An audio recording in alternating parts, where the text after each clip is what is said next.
মামলা দেবে ঠিক আছে, কিন্তু উনি এরকম অ্যাটিটিউড খারাপ করে মামলা দেখুন, পরে কাগজ দিচ্ছে, দেওয়ার পরে কাগজ টান দিয়ে নিয়ে গেছে হাতের থেকে। গাড়ির কাগজ নেওয়ার পরে সে আমি কাগজ চাইছি, হাত থেকে একদম দ্রুত গতিতে আমার মোবাইল সহ কাগজ ফেলে দিচ্ছে ট্রাফিক সার্জেন্ট। দেখেন এদের ব্যবহারটা দেখেন। উনি মামলা দেবে ঠিক আছে, কিন্তু উনি এরকম অ্যাটিটিউড খারাপ করে মামলা দিচ্ছে কেন? উনি তো সব দেখছেই। উনি বিজি সময়ে উল্টা পথে আসছে, হ্যাঁ বিজির সময় উল্টা পথে আসার পরে আমি তখন সিগন্যাল দিলাম যে ভাই আপনি একটু দাঁড়ান। উনি দাঁড়ানোর পরে তারপর থেকেই উনি কাগজ দিচ্ছে না। আমি বললাম ঠিক আছে আপনি কথা বলতেছেন, কথা বলার পরেও উনি তারপরে দীর্ঘক্ষণ, আপনি তো দেখলেন দীর্ঘ সময় উনি অপেক্ষা করলেন, আমি অপেক্ষা করলাম। অপেক্ষা করার পরেও উনি কাগজ আমার হাতে দিল, আমি তাকে কাগজ দুটো দিলাম, উনি আবার আমার হাত থেকে কাগজটা টেনে নিয়ে নিচ্ছে। যাই হোক, এখন উল্টা পথে আসলে তো আমি তাকে আমার আইনানুগ ব্যবস্থা নেবই, তাই না? উনি কি আমার হাত থেকে কাগজ ছিনিয়ে নিতে পারে? আপনি কি মনে করছেন যে আপনি রং করেছেন? না, আমি রং করেছি, সেটার জন্য তো আমি কথা বললাম। আপনি যদি রং করে থাকেন, আমি কিন্তু তার সাথে কথা বলছি, পেপার দেখাইছি, আপনি চাওয়া মাত্র কি দিয়েছেন পেপার? ভাই ভাই, এবং আরো বলেন উনি তো পেপার সে কি কাগজটা টান দিয়ে নিতে পারে? মোবাইল ফেলে দিয়ে একদম পুরো করছে, আপনারাও দেখছেন। হ্যাঁ দেখেছি আমরা। এবার বলেন তাহলে কি করা উচিত? আপনারাই বলেন। উল্টা পথে আসছে, সে নিজে স্বীকার করতেছে। আপনি আমার দিকে একটু দেখেন, সে উল্টা পথে আসছেন, উনি নিজে স্বীকার করছেন আমি ভুল করছি। স্যার ওনার কাছে কাগজ চাইছেন, উনি অবশ্যই কাগজ দিতে বাধ্য। আপনারাও দেখলেন অনেক ফোন করে কাগজ দেয় না। দেখেছি যে তিনি কাগজ দেওয়ার পরে বিভিন্ন মানুষজনকে ফোন দিচ্ছেন। হ্যাঁ, তিনি বিভিন্ন মানুষজনকে কাগজ দেওয়ার পরেও আচ্ছা ফোন দিলে সমস্যা নাই, এটা কোনো ব্যাপার না। স্যারও কথা বলছে, আপনারা দেখছেন। এটা কথা হচ্ছে যে আমার হাত থেকে উনি কাগজটা ছিনিয়ে নিতে পারে না, টেনে নিয়েছে। হ্যাঁ, এটা উনি কি ওটা উনি কি নিতে পারে? এটা কি নিতে পারে? আপনার তো রাইটস আছে। প্লাস উনি আরো কি বলছেন, আমাদের কাগজ নাও, রাইট তো রং কিছু বলি না, কাগজটা রেখে দেন, আমি চলে গেলাম। এবার বুঝতে পারছেন আপনারা পুলিশকে কতটা হয়রানি করে পাবলিক, এটা বুঝতে পারছেন?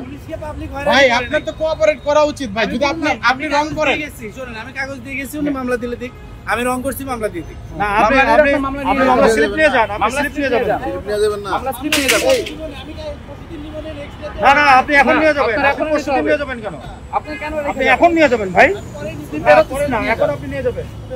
সময় নেই ভাই, ইফতারের সময় হয়ে গেছে। ইফতারের সময় আমরাও ইফতার করব, আমরা রাস্তায় ইফতারি করব। আমারও তো রাস্তায়। হ্যাঁ নিয়ে যান, স্লিপটা নিয়ে যান, স্লিপটা বের হচ্ছে, স্লিপটা নিয়ে যান। দেখছেন অবস্থা? এটা কত টাকার মামলা হচ্ছে ভাই?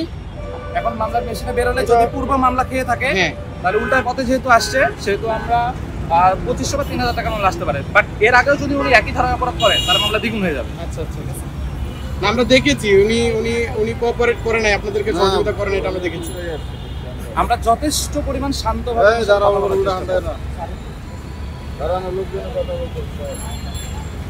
স্যারকে দেখছেন, স্যার যথেষ্ট পরিমাণ ভদ্রভাবে আমরা দেখেছি। আমরা অনেকক্ষণ যাবত লক্ষ্য করতেছিলাম যে উনি তর্ক করতেছিলেন যে একে ফোন দিচ্ছে, ওকে ফোন দিচ্ছে, এরপরে কাগজ দেখান, এটা আমরা দেখেছি।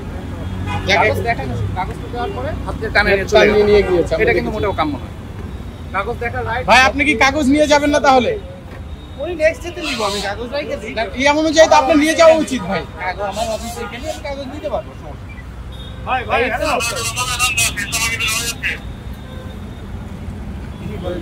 স্লিপ নিয়ে যান। আপনি যেহেতু একটা নিশান গাড়িতে চড়ে, আপনার এই মামলার ভাঙানোর জন্য এটা কাজ হবে না। আপনি যখন মামলা ভাঙাবেন এটা উঠাই দেবেন। আপনি থাকবেন কোথায়? আপনাকে কোথায় পাবেন? আমি এখানেই আছি, আপনি যদি এখন মামলা ভাঙাইতে পারেন কাগজ নিয়ে যেতে পারবেন। ঠিক আছে, থ্যাংক ইউ। আসসালামু আলাইকুম ভাই, আপনার সাথে একটু কথা বলি।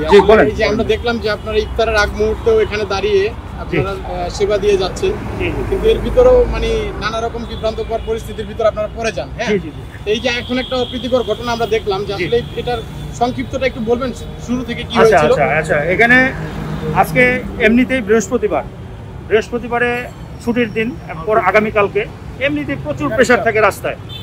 তো আজকে আবার আড়ং, এখন ঈদের মার্কেট, এখানে আড়ং, এই আড়ংয়ের কারণে বিভিন্ন রকম প্রাইভেট কার এখানে চলে আসে, অনেক এখানে একটা প্রেসার ক্রিয়েট হয় গাড়ি ঘোড়ার। এখন এই প্রেসারের কারণে আমরা 3-4 জন সার্জেন্ট কনস্টেবল মিলে এই জায়গাটা পরিস্থিতির নিয়ন্ত্রণে নিয়ে আসছি। আপনি তো দেখছেন এখানে দাঁড়ানো অবস্থায়। এরপরে উনি হঠাৎ করে উল্টা দিক থেকে চলে আসলে ওনাকে আমরা দাঁড় করাই, তারপরে ওনাকে ভদ্রভাবেই বলি যে ভাই আপনি উল্টা দিক থেকে কেন আসলেন? বলো যে আমার বিল্ডিং হলো এখানে, আমি এখান থেকে এখানে বাসা, আমি এইটুকু জায়গা উল্টাই যাই প্রতিনিয়ত। তা বললাম আপনি প্রতিদিন যান, আজকে তো প্রেশার, আমরা যেহেতু এখানে আসি, আপনাকে তো এতটুকু সম্মান দেখানো উচিত ছিল যে যেহেতু আমরা সার্জেন্টরা এখানে উপস্থিত, আপনার এই সময় তো এখানে আসা উচিত হয় না। তারপরেও উনি কিছু তর্ক করলেন আমার সাথে, আমি ভদ্রভাবেই তার সাথে কথা বলছি। তারপরে উনি বিভিন্ন জনকে ফোন দিলেন। আচ্ছা, আমি তারপরে ফোনের জন্য ওয়েট করছি। তারপরে 10-15 মিনিট পরে উনি আমাকে কাগজটা দিলেন, আপনি তো দেখলেন। এরপরেও উনি আবার কাগজ দেওয়ার পরে আমি যখন বললাম যে আপনি উল্টা দিকে আসছেন, এই জন্য আপনাকে একটা প্রসিকিউশন দেওয়া হবে, তখন উনি আমার হাত থেকে কাগজটা ছিনিয়ে নিতে চাইলেন। আপনি তো সেটা দেখলেন, ছিনিয়ে নিয়েছিল। তারপরে আমি আবার তার কাছ থেকে নিলাম। আপনাদের সহায়তায় কাগজটা নেওয়া হয়েছে। আপনারা না থাকলে বিষয়টা ভিন্ন খাতে যাইতে পারে, ভিন্ন খাতে যাইতে এবং পুলিশকে ভিকটিম বানানো হয়। সে বলছিল যে আপনি হাতের মোবাইলটা ফেলে দিয়েছেন, অভিযোগটা দিয়েছিল। এখন সমস্যা হচ্ছে কি জানেন, আমরা যদি আমাদের স্বাভাবিক কাজটা করতে না পারি, তাহলে তো আমরা আপনাদের যে সেবা, আমরা এই সেবাটা দিতে পারবো না। এখন মনে করেন যে সবাই এখানে ঢাকা শহরে ম্যাক্সিমাম লোকই প্রাইভেট কারে চড়ে। এখন সবাই যদি আপনারা নিয়ম না মানেন, তাহলে তো ভাই আমরা ঢাকা শহর চালাইতে পারবো না। এই যে একটু পরে ইফতার, আমরা ইফতারের আগেও আমরা অমানসিক পরিশ্রম করলাম, কিন্তু তারপরেও উনি কিন্তু আমাকে একটিবারের জন্য সরি বলে নাই যে ভাই ভুল হয়ে গেছে। উনি যদি আমাকে বলতো যে ভাই আমি আবার, উনি এমনকি ওনার ড্রাইভার দেখেছি যে আমার সাথে কিভাবে খারাপ ব্যবহার করতে দেখছে। আচ্ছা, তারপরেও আমি আমরাও দেখি উনি যদি অ্যাট লিস্ট একটা বার সরি বলতে যে সরি ভাই আমার ভুল হয়ে গেছে, কর্ডিয়ালি বলতো আমাকে যে ভাই আমার ভুল হয়ে গেছে, আমার বিল্ডিং এটা একটু যাইতে দেন, আমি ভুল করে ফেলছি, তাহলে কিন্তু আমি তাকে কনসিডার করার চেষ্টা করি।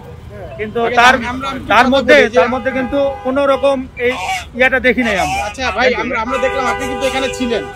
এই যে একটা এখানে ঝামেলা হলো ড্রাইভারের সাথে, আপনি কি মনে করছেন দোষটা কার ছিল? তো সম্পূর্ণ দোষটা এই ভদ্রলোকের মনে হলো, সম্পূর্ণ দোষ ড্রাইভারের না, যিনি সার্জেন্ট ছিলেন তার না। সার্জেন্ট স্যার অনেকটুকু সময় দিছে ওনার ভুলটা শুধরানোর জন্য, কিন্তু তিনি বুঝতে পারে নাই, ঠিক আছে, যার কারণে এই জিনিসটা গাড়ির মালিক তিনি ফল্ট করতেছিলেন। হ্যাঁ, উনি ফল করছে। ঠিক আছে ভাই, আমরা দেখেছি এটা, আমরা অনেক খুশি হলাম। আপনার দায়িত্ব পালন করেন ইনশাআল্লাহ, এই দায়িত্ব পালন করতে হবে। আচ্ছা, এই যে আপনি কিছু বলতে চাইলেন ভাইজান, কি হয়েছিল এখানে? উনি রং পার্ক উল্টা সাইড দিয়ে আসছে গাড়ি নিয়ে, ঠিক আছে, উল্টা সাইড দিয়ে আসার পরে সার্জেন্ট এসে ধরার পরে উনি কাগজ চাচ্ছে, উনি কাগজ দিচ্ছে না। উনি গাড়ির মধ্যে নামে, গাড়ি থেকে বলতেছে আপনি এদিকে আসেন, সার্জেন্ট বলছে আপনি নেমে আসেন। উনি না নেমে এসে সার্জেন্টের সাথে তর্কাতর্কি করে পরে কাকে ফোন দিতেছে। এই ফোন দেওয়ার কথা বলে উনি অনেক সময় নষ্ট করছে। উনি উল্টা সাইড দিয়ে আসছে, সার্জেন্টকে কোনো সহযোগিতা করে না, কাগজ দেখাবে না, কাগজ দেখাবেন। পরে কাগজ দিছে, দেওয়ার পরে কাগজ টান দিয়ে নিয়ে গেছে হাতের থেকে।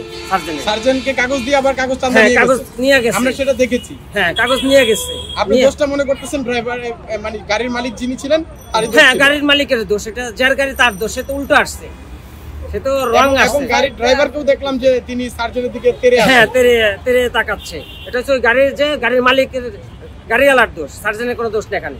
এটা উনি সহজে চলে যেতে পারতেন, সরি আমার ভুলে গেছে এই কথা বলে উনি চলে যেতে পারতেন। উনি ওনার সাথে কথা পেঁচাইছে এতক্ষণ বসে। ঠিক আছে, থ্যাংক ইউ।